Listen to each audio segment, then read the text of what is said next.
ขัดขีนอาชีพเต้นกินลำกินแม่ยุปินเพิ่นบอกเห็นดีเพิ่นบ่เมตตาคนเพชรนาใส่วงดนตรีถ้าเขาขาดลงทันทีหอบใจนี้บอกกล้าประเสริญ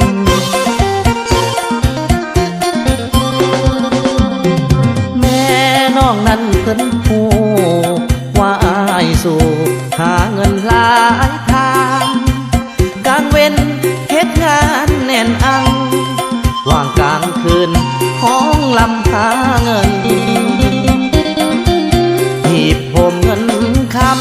ำหวังนำไปแต่งลูกสาวเพิ่นแต่ว่าแม่น้องเพิ่นเมินเพิ่นเลือกคนที่ดีไว้แล้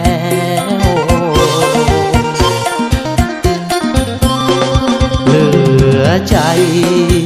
บุญอายบ่สมอานงอาชีพอายบ่มั่นคงขึ้นลงคงบ่พอแจวแม่น้องเพิ่นสั่งคนซื้อทอสร้างแต่ห่างทอแมวบัดนี้อายผิดหวังแล้วใจแป้วน้ำตาไหลลิน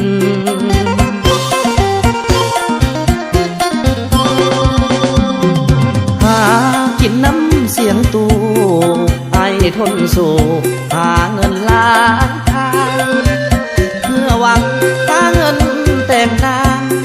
เพิ่นกวางทางตักเลยสูญสิ้นแม่น้องบ่มาบ่อยากได้คนเต้นกินลำกินบ่ให้เต้นกินลำกินสิให้นอนกินหมอน